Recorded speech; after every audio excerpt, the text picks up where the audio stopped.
Hello and welcome back to my channel. My name is Ash, and if you're brand new, thank you so much for stopping by. I really do appreciate it. So I've got an October TBR. I can tell you now, my return to YouTube has not been the smoothest. It has not. I had audio issues on the other one. I'm refilming this because I wasn't happy with the footage. So yeah, this is great. So if you did watch my bullet journal setup video, if you haven't, I will link it somewhere. You'll know that I've been really getting back into reading, and in that process I discovered readathons and decided to participate in 3 this month. Yeah. I'm a very all in, go big or go home sort of person, you know what I mean? If I decide I want to do something, I'm like, let's go. The readathons I'm going to be joining in with this month are Slayerfest20, which is run by the Continuing Chronicles. That's going to be the main one. Then it's SBOOKTOBER. I apologise, I'm not sure who runs that because the account's just called SBOOKTOBER. For all the readathons I mention, I will link any information down below. The final one is kind of just a fun one to throw in there, and it's a 24-hour one that ALEXANDRA ROSELYN is running. There is a group book, but I'm not sure that I'm going to be able to actually fit in the group book. I'm just going to join in from the point of view of trying to read as much as possible in the 24 hours. I may see if I can at least do the audiobook for the group book, I'm not sure. So another reason this video is late is because I'd already kind of finalised my reading list, and then I discovered Slayerfest20 on the 1st of October. I just could not do this readathon. I'm a massive Buffy fan. There was just no way I was going to let this pass me by this year. I managed to kind of manipulate the reading list that I already had to fit with the prompts of Slayerfest20. So we're going to get into it. I've got my phone because I want to make sure I've got the prompts right for Slayerfest20. And I'm just going to give a brief summary because, like I said, I will link everything down below. Basically, Slayerfest20 is you pick a character and they each have a prompt, a book prompt. So you have to read a book to do with your character.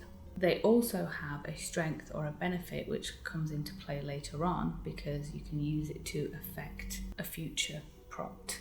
The rest of the prompts are then locations, and you have to do them in order, and you have to defeat an enemy at each location until you get to the final battle, which I just thought was a really fun idea. And also having to do them in order adds an element of challenge to the reading list. I whittled down the characters to 4 based on the reading list I already had, and then I got my husband Liam to choose a number between 1 and 4. I think he chose 3. I ended up with Willow. So I'm Willow the Wiccan, and as Willow, my benefit is I can change any future prompt to a prompt of my choice except for prompt 9. And I love the fact that all the prompts and the locations and everything really tie into what happens in the series. My prompt book for Willow had to be a witchy read, and I only had one, and it's a short read, so I went for it, and that is The Witches by Roald Dahl. There is of course a new movie adaptation coming out very soon. I'm not sure when it's going to be available in the UK, unfortunately, because I think it's going on HBO Max, I think it's called in the US. That doesn't exist in the UK, so not sure when I'll get to watch it. The original film was a favourite of mine as a child. I've actually already read this, given that we're a week in. It was everything I expected it to be. I read it when I was a child, and I've seen the film that many times that the plot is committed to memory. So on to the locations. The starting location is of course the Bronze. Read a light and fluffy read or a highly anticipated read, and I went for a highly anticipated read, which is this Furthermore by, I believe it's Tahara. I did watch a video of hers on how to pronounce her name. So Tahera Mafi. I've already started reading this. There's a bookmark in it. I'm about 120 odd pages in, and I absolutely adore it. It's about this character here, Alice. She's our main protagonist, and she lives in a world where colour and magic are the two kind of big forces in the world, and she was born with no pigment whatsoever, which is why she's black and white on the cover. So I'm really interested to see how that develops. So she's a bit of an oddity in her world, and she loves to dance, and she doesn't have a fantastic relationship with her mother as far as I can tell so far, and her father has disappeared, only carrying a ruler. Interesting to see where that goes. There's already what looks like it's going to be a hate to love trope with the youngsters, her and another character. They're only 12, and there is also a kind of coming of age event that happens when they're 12, which determines their future, which I've just come across. So it's just so lovely. It's really beautifully written, and I feel like it's going to be adventurous and magical. It's middle grade, I believe, but yeah, who doesn't love a bit of magic in October? So next location, Restfield Cemetery. After a night of fun at the Bronze, you head out on patrol. While on patrol, you are attacked by a monster of the week. In order to defeat them, knock out a short or quick read. And for this, I had a few options for this, but I went for Trick or Treat, which is a point horror book by Richie Tankersley Cusick. I used to read point horror when I was a teenager, so this is a bit of a nostalgic pick for me. I actually never read this one, but it's really short and I have no idea what it's about.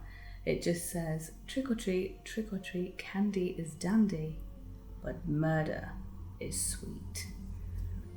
And there's a creepy house on the front. So I'm thinking maybe Murder House, American Horror Story vibes, but for like teens.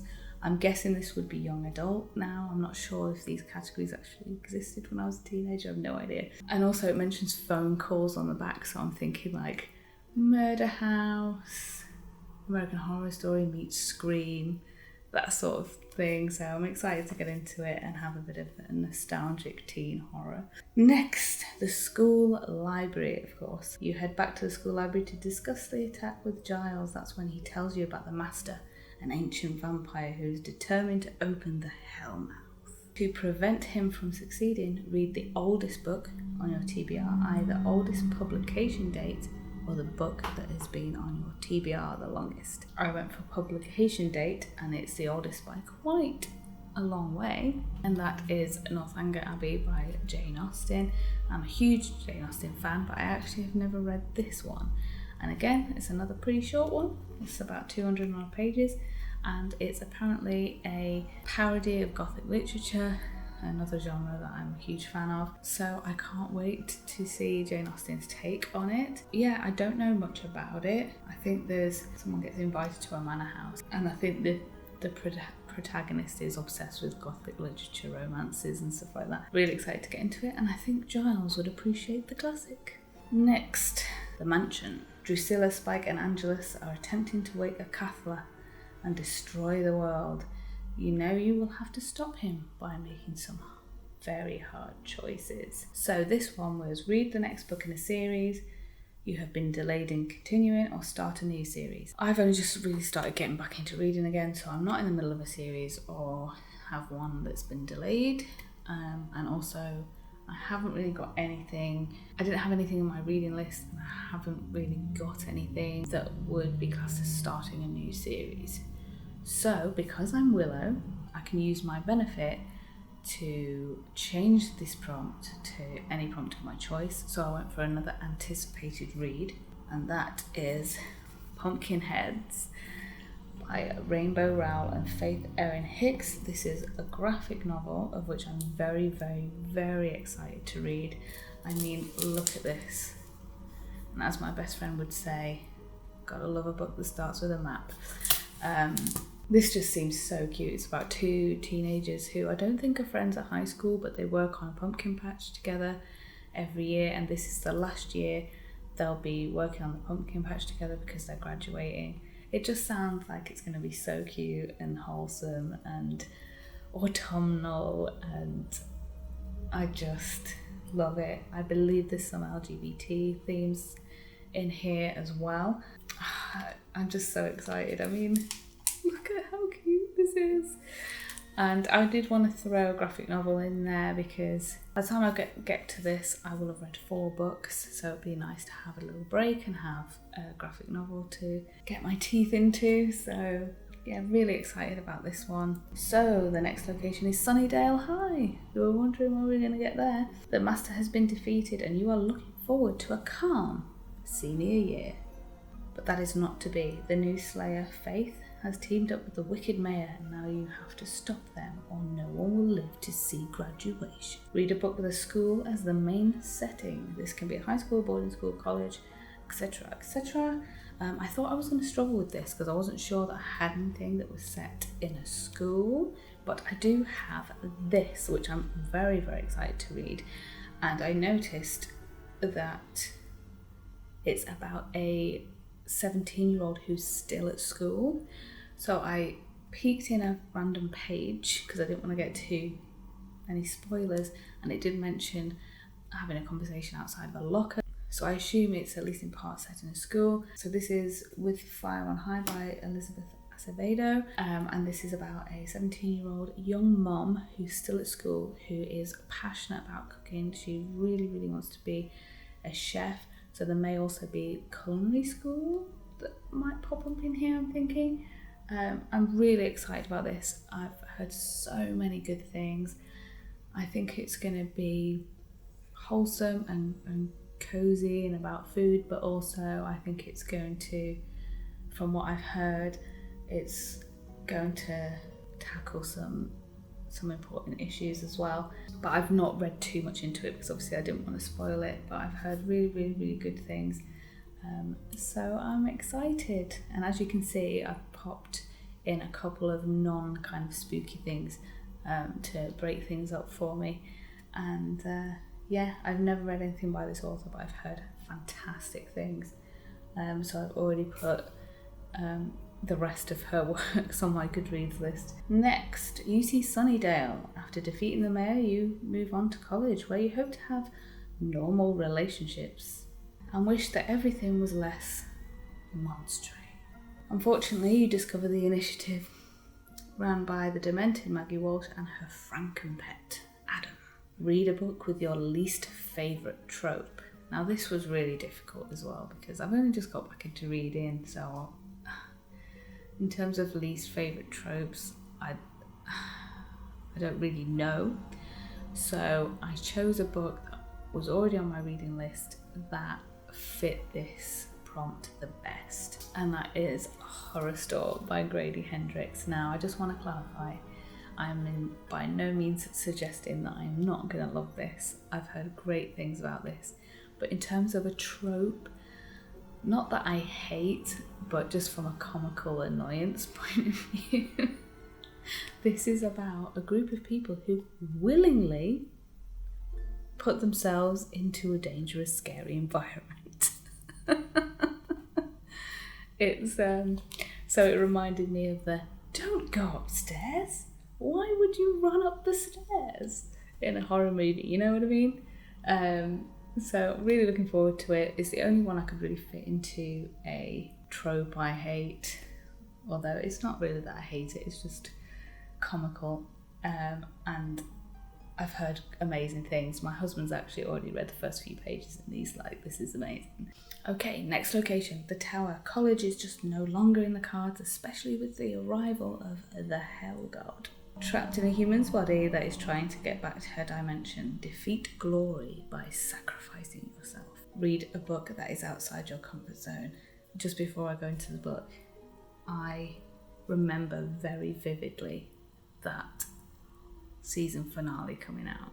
I remember I watched it, I went in the bath and I just sat in the bath and I was like, it was one of those moments in a TV show where I was like, is that it? Like, I was like, is that it? Like, is there going to be any more? like I was just overcome with just such shock and emotion.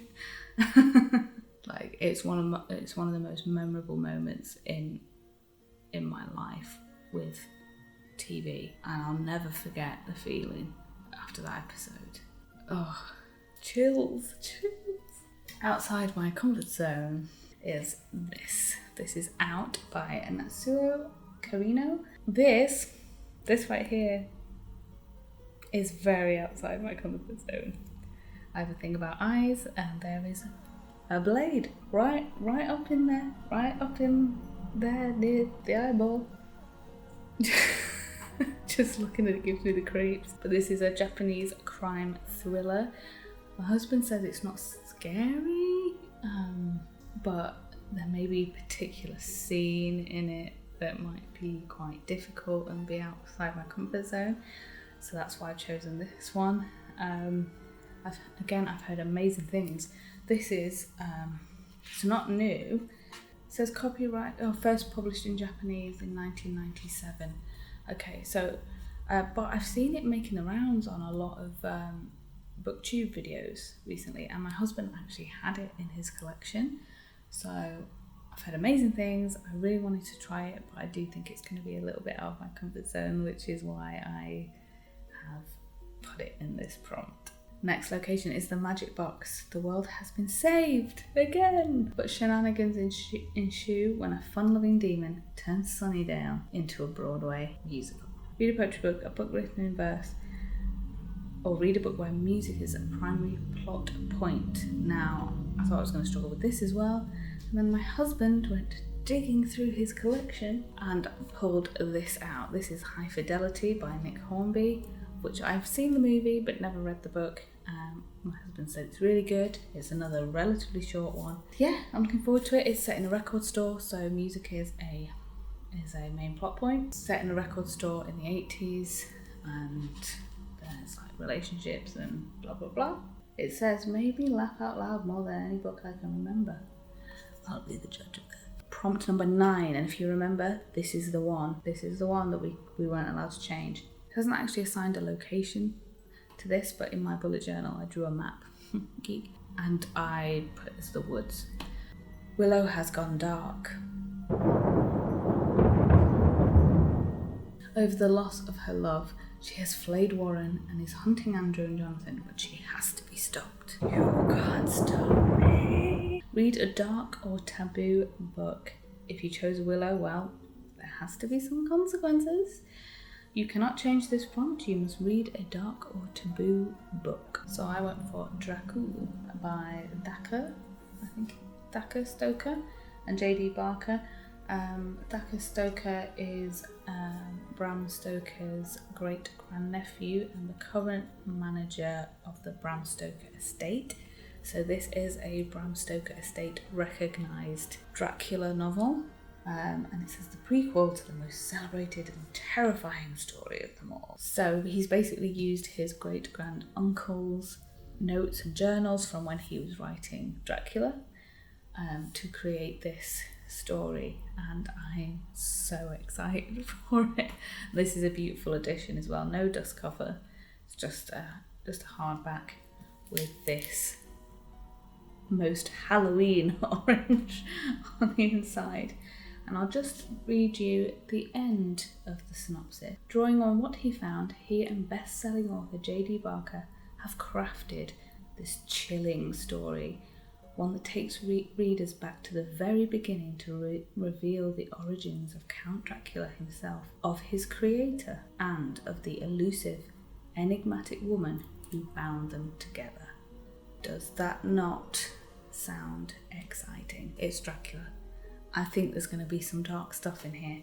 It's in the late 400s. 481. Okay, location number 10. You finally made it to your last battle. The biggest of them all. You must defeat the first evil and banish the Hellmouth for good. In order to do this, you must battle the largest book on your TBR, or a book that intimidates you. So, I kind of thought they meant largest as in page number, but I went for dimension. And the final battle is the Buffy comic. How could I not? This is Season 8, Volume 1, so this directly follows the series, the aftermath of the events of the finale. I've had this for a number of years but never actually read it. What better time to read it than in Slayerfest? Really, really, really, really excited about this. I mean, it looks amazing. And also, this is going to be a battle because I feel like I'm weightlifting right now. So reading this thing is going to present a little bit of a challenge.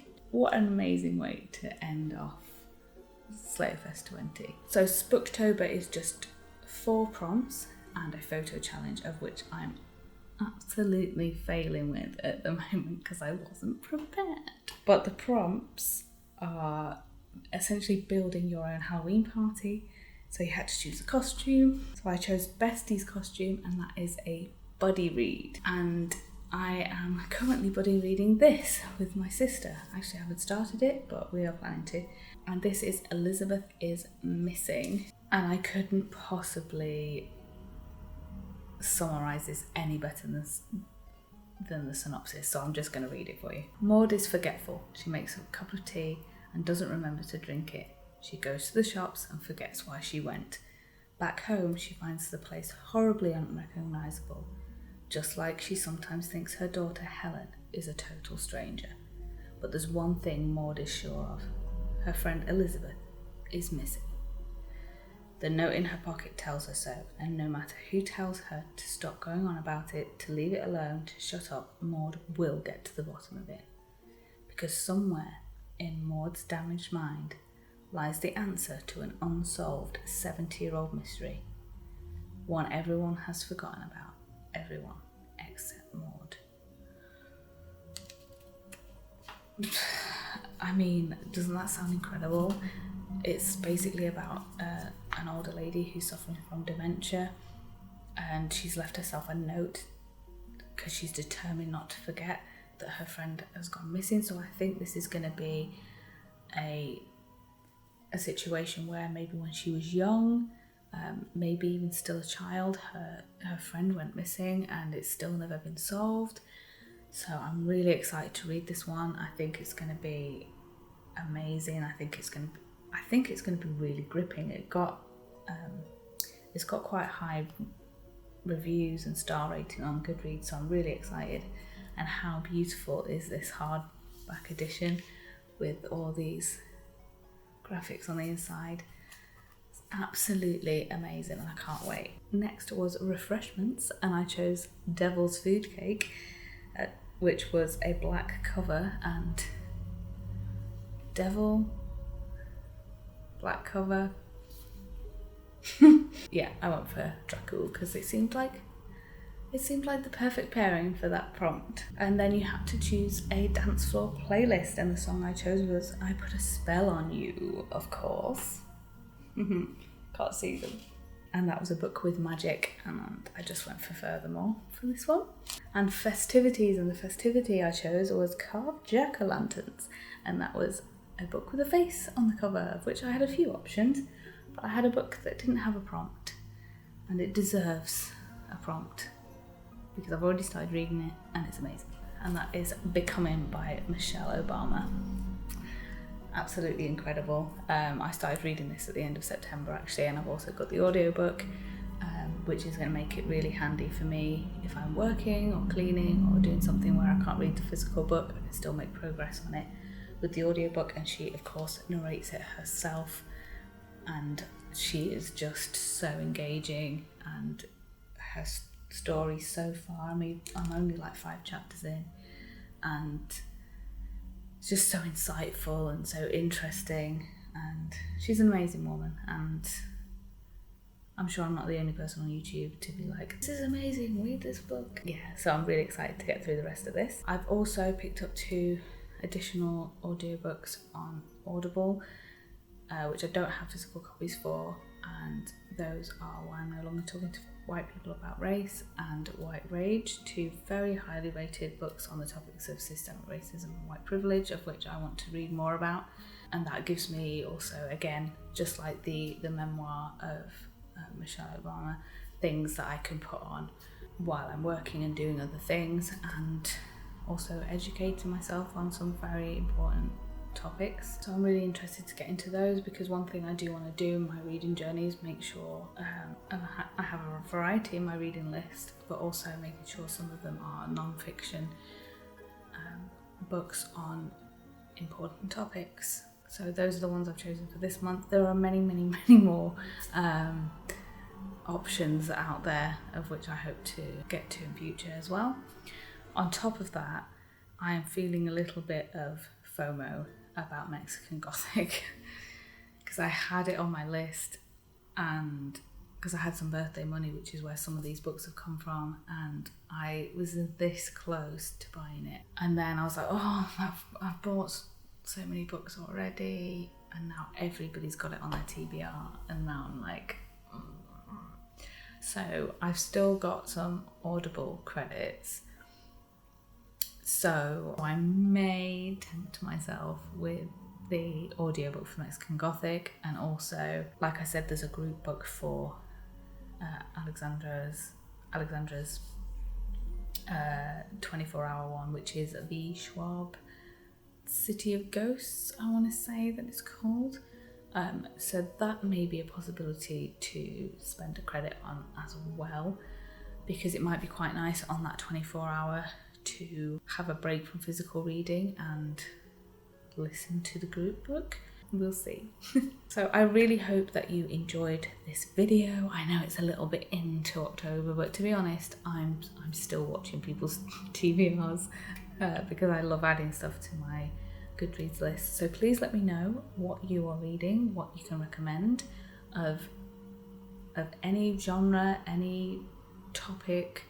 I'm currently curating loads of different lists on my Goodreads to make sure I have that variety going forward. Book recommendations, what you're reading, down below. Pop some pumpkins down there. And if you did like this video, don't forget to like it, and I will be forever grateful if you decide to subscribe. I am hoping to have more videos out if I don't continue to have issues. That's all from me. Happy spooky reading, and I will see you in the next video. Bye!